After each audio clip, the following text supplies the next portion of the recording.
Kalau semuanya sehat, Ibu absen terlebih dahulu.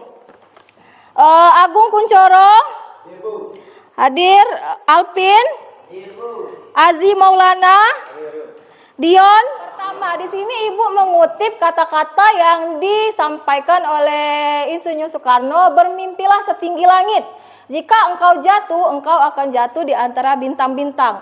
Jadi di sini kalian punya tujuan untuk ke sekolah. Tujuan kalian sekolah untuk menggapai cita-cita sama belajar. Kita sudah praktik tentang jangka sorong. Yang kita praktik kemarin apa saja? Yang pertama mengukur ketebalan diameter luar piston. Yang kedua mengukur diameter dalam blok silinder. Yang ketiga mengukur ketebalan kanvas rem. Tujuan pembelajaran yang pertama Ibu minta Radit dibaca itu di depan. Tujuan pembelajaran yang pertama apa? Siswa mampu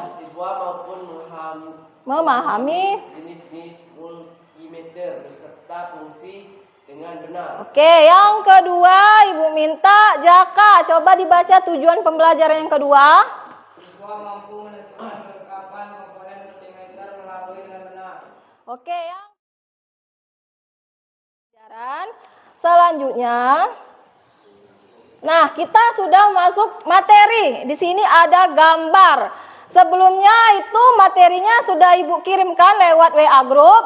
Nah, coba di depan ini. Ini gambar apa yang kalian lihat? Multimeter. Ibu tanya, multimeter sama multitester itu sama atau tidak? Tidak. Sama. Jadi yang di depan ini adalah jenis-jenis multimeter. Ada 2 jenis. Di depan ini ada 2 multimeter. Sekira-kira sebelah kanan sama sebelah kiri itu bentuknya sama atau beda? Beda. Kalau yang sebelah kanan Ibu itu multimeter apa? Analog. Sebelah kiri? Digital. Selanjutnya di sini. Di sini Ibu ada bagian-bagian multimeter analog. Nah, yang Ibu pegang ini namanya apa tadi? Sama tidak dengan yang di depan? Sama. Yang di Ibu pegang ini analog atau digital? Analog, karena ada jarum penunjuk dan skalanya. Kalibrasi multimeter. Kemarin jangka sorong perlu tidak melakukan kalibrasi? Perlu. Ibu tanya, kalau multimeter perlu tidak? Perlu. Kalibrasi itu fungsinya untuk apa? Satu orang pengecekan keakuratan tingkat pengukuran. Apakah dia sudah akurat atau belum? Permasalahan yang Ibu berikan. Jadi yang akan kita diskusikan pada hari ini adalah yang pertama, analisislah mengapa pada saat kalian mengukur multimeter itu perlu adanya kalibrasi. Yang pertama. Yang kedua itu, analisislah apa saja kesalahan pada saat pengukuran multimeter dan bagaimana cara menggunakan multimeter. Kalau mengerti di sini kita bagi per kelompok. Kelompoknya mungkin sama seperti kemarin, cuman karena ada beberapa yang tidak hadir, lumayan banyak yang tidak hadir di sini. Ada satu kelompok 5 orang, ada satu kelompok 4 orang ya. Kelompok 1 Benta, Dirli, Azi, Reno, Yuki. Kelompok 2 ada Rizky, Aditya, Julian, Haryadi, Radit. Sampai di sini mengerti kelompoknya masing-masing? Mengerti. Bisa dibentuk per kelompok? Bisa. Kalau bisa dibentuk per kelompok, silakan dibentuk per kelompok.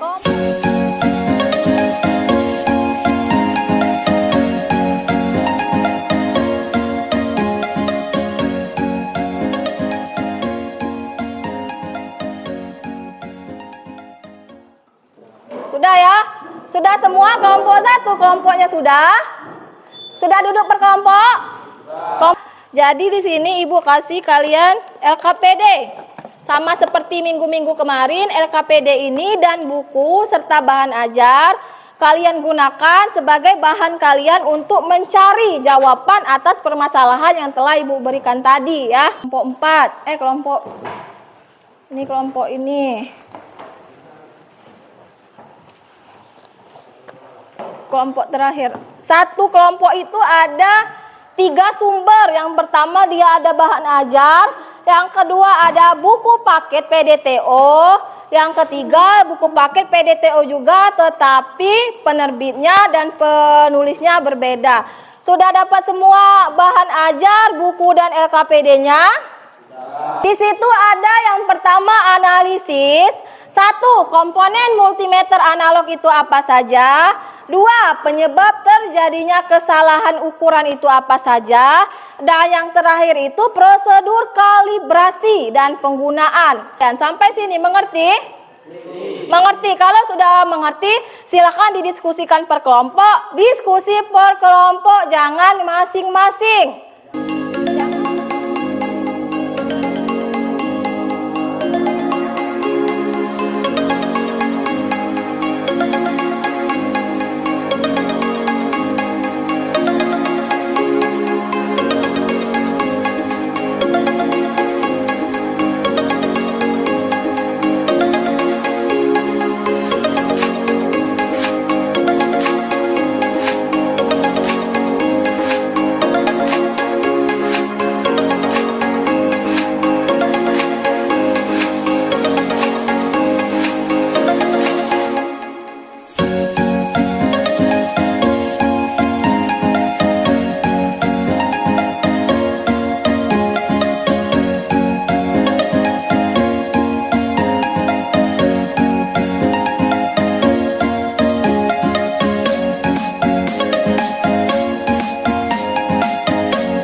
Kalau sudah, kita akan diskusi per kelompok. Nanti sewaktu teman kalian maju ke depan, kalian harap menyimak pembacaan hasil dari kelompok lain. Bisa dipahami?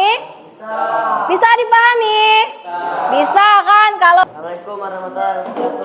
Waalaikumsalam warahmatullahi wabarakatuh. Saya dari kelompok 1 ingin menyampaikan diskusi kami. Pembacaan cara penggunaan Ya. alat ukur yang tidak sesuai dengan prosedur Oke.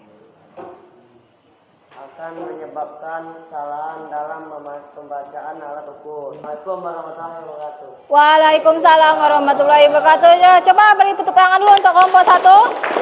Selanjutnya kelompok 2. Siapa yang maju? Ketua kelas Rizky. Assalamualaikum warahmatullahi wabarakatuh. Waalaikumsalam warahmatullahi wabarakatuh. Di sini saya mewakili kelompok 2 ingin membacakan hasil diskusi kami.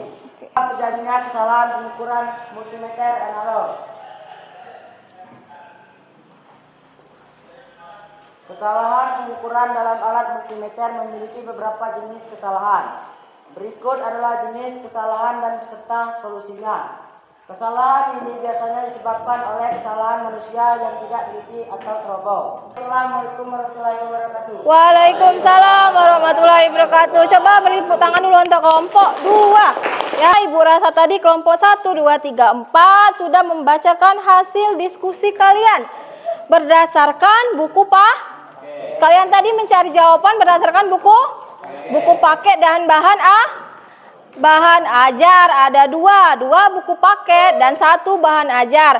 Berdasarkan hasil diskusi kalian tadi, Ibu analisis semuanya hampir benar ya. Karena kita mencari jawaban itu bukan hanya asal ya, tetapi kita mencarinya di buku paket. Di situ ada kesalahan pembacaan multimeter, ada prosedur penggunaan multimeter dan bagian-bagian dari multimeter. Salah satunya tadi di buku paket dijelaskan bahwa kesalahan pembacaan multimeter bisa diakibatkan karena kecerobohan manusia. Yang kedua adalah penyetelan yang tidak Tepat. Jadi ada beberapa kesalahan pembacaan multimeter, yaitu yang pertama kesalahan manusia, yang kedua penyetelan yang tidak tepat. Terus selanjutnya di sini seperti biasa, sebelum kita kesimpulan bersama, sebelum penutup ini Ibu ada soal evaluasi. Soal evaluasi ini berguna untuk evaluasi kalian sejauh mana pemahaman kalian ya. Di sini ada 10 soal evaluasi pilihan ganda, silakan pilih menurut kalian jawaban mana yang benar ya.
Semua ya. Setelah kita melaksanakan ini, kita akan menarik kesimpulan bersama-sama. Ya, yang pertama di sini ada kesalahan pengukuran multimeter analog. Nah, jadi untuk kesalahan pengukuran multimeter analog itu apa yang menjadi kesalahan atau penyebab pengukuran itu salah? Yang pertama, pembacaan alat ukur yang tidak benar. Yang kedua, penyetelan yang tidak tepat. Yang ketiga, pemakaian yang tidak sesuai. Yang terakhir, salah penaksiran. Nah, di situ dijelaskan bahwa jika kalian melakukan alat ukur multimeter, jangan hanya dilakukan satu kali, lakukan secara lebih dari satu kali agar pengukurannya tepat. Sampai di sini kesimpulan. Selanjutnya kita akan melakukan refleksi pembelajaran.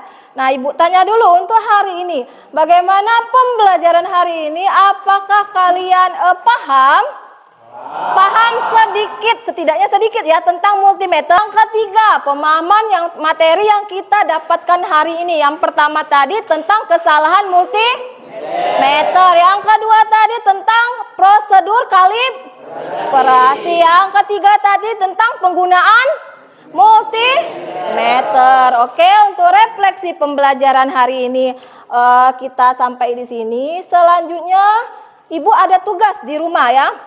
Tugas di rumah untuk kalian, karena kita minggu depan itu sudah praktek. Kita praktek, jadi untuk minggu depan silakan kalian buka di Google boleh, di buku boleh, tentang cara menggunakan multimeter, terutama pada tegangan aki, tegangan koil pengapian, atau pada kop busi. Yang ketiga tentang tegangan pada baterai. Kelas Rizky Aditya silakan dipimpin doa. Baiklah teman-temanku, sebelum kita mengakhiri pembelajaran hari ini, alangkah baiknya kita berdoa. Berdoa mulai. Doa besar. Tiga.